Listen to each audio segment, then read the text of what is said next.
नमस्कार। रामायण का ये बड़ा अद्भुत और आश्चर्यचकित करने वाला प्रसंग है। हुआ यूँ कि राम और रावण का युद्ध चल रहा था और राम जी के पक्ष में जो लड़ाई कर रहे थे वैसे सैनिक, वानर, भालू, उन सभी की जब मृत्यु होती थी तो वो सब लोग नरक में जा रहे थे। और रावण के पक्ष में जो थे वैसे असुर, दैत्य, पिशाच इत्यादि जब उनकी मृत्यु होती थी तो वो स्वर्ग में जा रहे थे।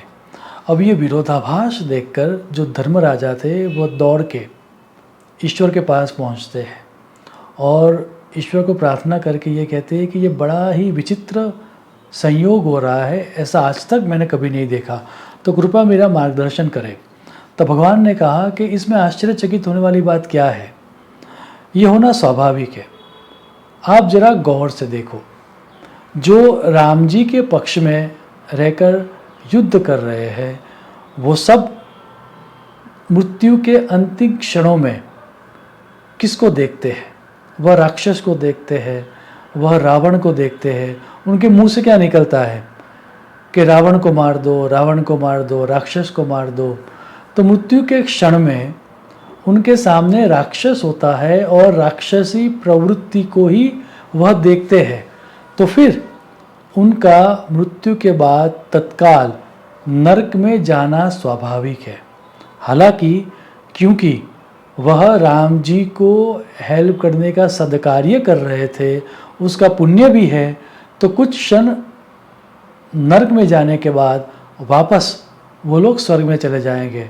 उससे उल्टा आप जो रावण के पक्ष में रहकर युद्ध कर रहे हैं उनको देखो, वो क्या देख रहे हैं। वो जब उनकी मृत्यु की अंतिम क्षण है तो वो सामने राम, लक्ष्मण, हनुमान जी को देखते हैं। इतना ही नहीं, वो राम को मार दो, लक्ष्मण को मार दो, हनुमान को मार दो, उस तरह के ही वाक्य बोलते हैं। तो वह मृत्यु के क्षण में सामने ईश्वर को देखते हैं। ईश्वर के कार्य में सहायभूत होने वाले देव प्रवृत्ति वाले वानर को या भालू को देखते हैं। तो उसी कारण से उनको तत्क्षण स्वर्ग में स्थान मिलेगा।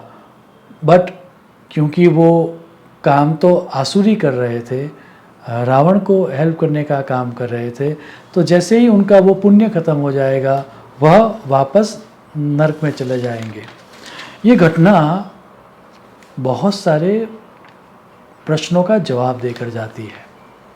इसी सिद्धांत को समझाते हुए श्री कृष्ण भगवान ने भी भगवद गीता में विशद सार से बात की है।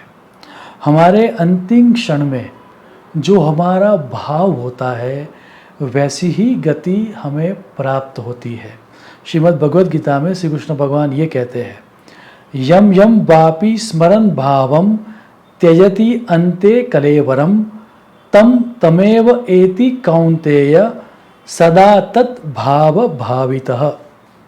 अर्थात हे कौन्तेय, ये जीव अंत काल में जिस किसी भी भाव को स्मरण करता हुआ इस शरीर को त्यागता है, वह सदैव उस भाव के चिंतन के फल स्वरूप उसी गति को प्राप्त करता है।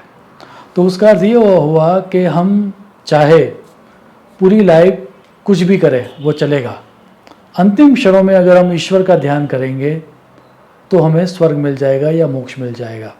शास्त्र कहता है ऐसा नहीं है। अंतिम क्षणों में हमें उसी चीज़ का स्मरण होता है जो हम लाइफ लॉन्ग सोचते हैं। हमारे मन का एक स्वभाव होता है, हमारी एक थिंकिंग पैटर्न होती है।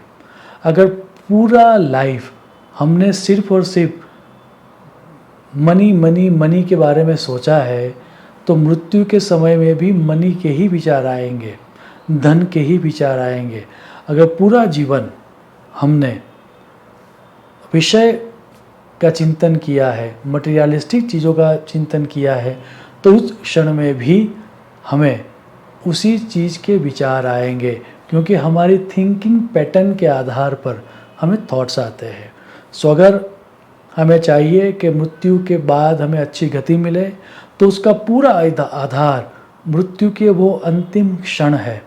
और मृत्यु के वो अंतिम क्षण में कौन से विचार आए गए, उसका पूरा आधार हम जब जीवन जीते हैं तब हम किस तरह के थिंकिंग पैटर्न को डेवलप करते हैं उसके ऊपर है। तो अगर हमें अच्छी गति चाहिए तो हमें चाहिए कि वाइल वी आर अलाइव, जब हम जी रहे हैं, हम एक डिसिप्लिन लाइफ जिए और हमारे मन को अच्छे विचार करने में प्रवृत्त करें। तभी मृत्यु के अंतिम क्षणों में हमें सात्विक और शुद्ध विचार आएंगे। शुभम भवतु। प्रणाम।